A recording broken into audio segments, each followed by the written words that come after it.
tour de France des enjeux. On va essayer de prendre quelques départements, 5 à 6, et de voir vraiment quels sont les enjeux sur place. Et c'est David qui commence avec le On va Nord. commencer avec le Nord. Voilà. Est-ce que le PS est en position de rester? Est-ce qu'il y aura un effet ministériel avec Patrick Caner ou frontiste avec Martine Aubry? On sait que les deux ne s'entendent pas forcément. Est-ce que ça aussi, ça peut peser sur l'élection? Pour le Nord, dans ce bastion historique du socialisme local, l'affaire n'est pas complètement pliée.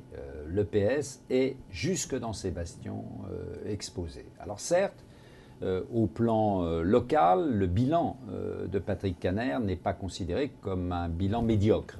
Donc il faudra voir dans quelle mesure cette variable locale peut aider à limiter la casse.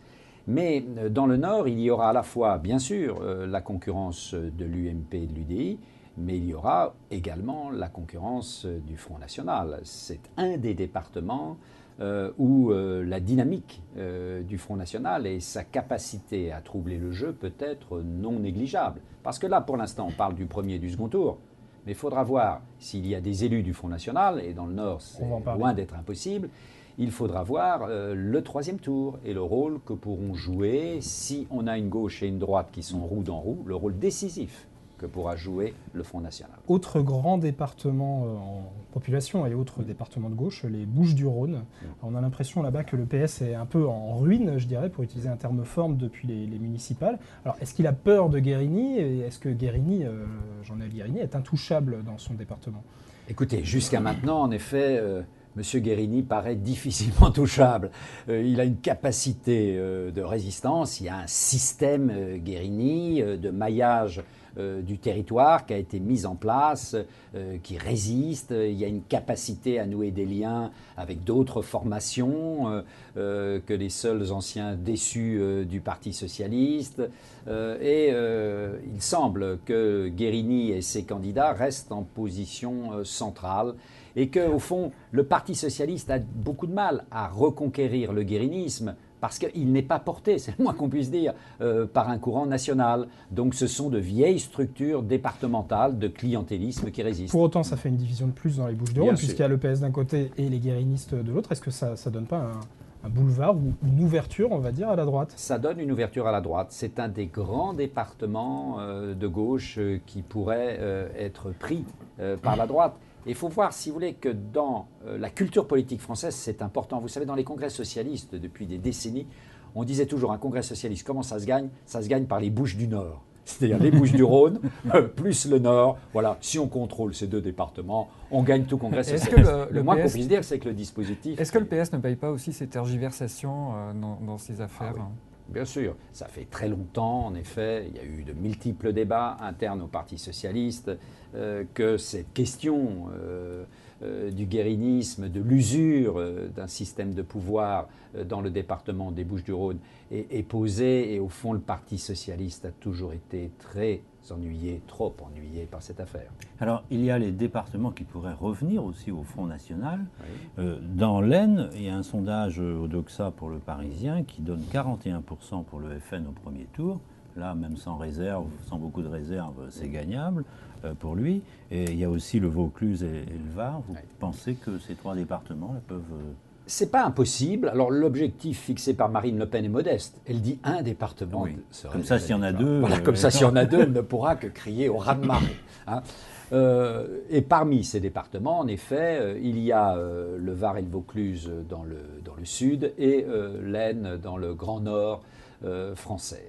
Quand on atteint et quand on dépasse au premier tour la barre des 40% des suffrages exprimés, tous les espoirs sont permis. Pourquoi? Parce que le Front National montre que même isolé, il a la capacité maintenant, entre les deux tours, à progresser. Que ce soit contre un candidat de gauche ou contre un candidat de l'UMP, on l'a vu dans toutes les législatives partielles, c'est 10 points, 12 points, parfois plus, 15 points, presque 20 points entre les deux tours. Alors vous voyez, quand vous êtes à 40, la barre des 50% devient une barre aisément franchissable. Quand on dit voter FN, c'est favoriser le PS, c'est Nicolas Sarkozy, ça ne tient pas tellement la route, à vous entendre.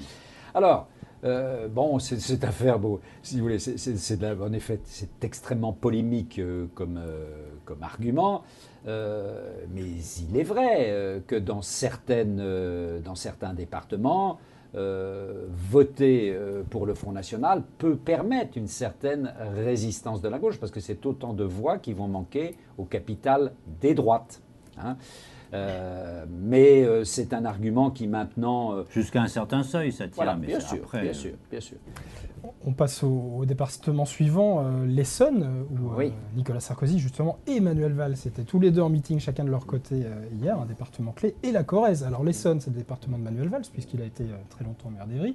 La Corrèze, c'est le département de François Hollande, il en a été le président pendant des années. Alors est-ce que là, on va vraiment vers un camouflet, à la fois pour le président de la République et pour le Premier ministre ? Écoutez, sur le papier, le fait que ces deux départements, pour l'instant présidés par une majorité de gauche, puissent tomber, c'est tout à fait possible. Hein. Il y aurait là, pour en effet le pouvoir, un symbole et un signal envoyé qui sera difficile à gérer. Mais ça, j'allais dire, c'est le coût de la stratégie choisie. Le gouvernement, le président de la République ont choisi de nationaliser ces élections. Et après, ils veulent relocaliser. Ça sera difficile parce qu'ils ont beaucoup nationalisé et une partie de l'opinion va attendre les conséquences nationales. Donc il y a eu une erreur de leur part de vouloir nationaliser. Je crois qu'il y a eu une certaine maladresse. La priorité du Premier ministre était tellement de mobiliser l'électorat de gauche. Il voulait absolument, il s'apercevait dans les enquêtes, en effet, que l'électorat de gauche est mal mobilisé. Donc il s'est dit, on va mobiliser, c'est difficile de mobiliser par rapport à nos acquis, donc on va mobiliser contre. Et il est allé chercher dans la vieille boîte à outils de la gauche l'antifascisme. Voilà, hein, au fond, c'est ça. Simplement, l'antifascisme, c'est un ressort de plus en plus rouillé. Hein. Donc il y a eu peut-être, oui, une erreur stratégique. Et puis à l'ouest, avec deux départements puissants, l'Ille-et-Vilaine et la Loire-Atlantique, d'après vous, qui sont aujourd'hui tenus par les socialistes, par le Parti socialiste, vous pensez qu'ils peuvent passer à droite ? Alors, le Grand Ouest a, jusqu'à une période récente, été même un des bastions de la dynamique de gauche dont on parlait tout à l'heure, et surtout de la dynamique socialiste. Mais voilà, les signaux maintenant commencent à être envoyés d'un retour de la droite sur ce terrain du Grand Ouest. Et deux départements sont dans le collimateur de la droite pour marquer le début de la reconquête du Grand Ouest par la droite. C'est l'Ille-et-Vilaine et la Loire-Atlantique. Mais le symbole est différent. Dans l'Ille-et-Vilaine, au fond, ça serait, j'allais dire, presque un retour à la normale, si la normale existe en politique, puisque ce sont tout de même, c'est une terre qui a été pendant très longtemps gérée au plan local par la droite. Il ne faut pas oublier que c'est le département de Méhaignerie, de centre droit, et que donc que l'UMP associé à l'UDI et aux centristes reconquiert l'Ille-et-Vilaine, ça ne serait pas une grande nouveauté. En revanche, si la Loire-Atlantique, dans lequel il y a là un profond enracinement de la gauche jusqu'à la gauche de la gauche, tombait à droite... Terre de l'ancien Premier ministre. Terre de l'ancien Premier ministre. Là, il y aurait un symbole pour la gauche tout à fait préoccupant. Et puis la Loire-Atlantique, c'est aussi la base populaire de la gauche. Hein. N'oublions pas des endroits comme Saint-Nazaire qui sont tout à fait emblématiques de cette gauche populaire. Et là, ça montrerait que véritablement, les fondamentaux de la gauche sont en train de craquer.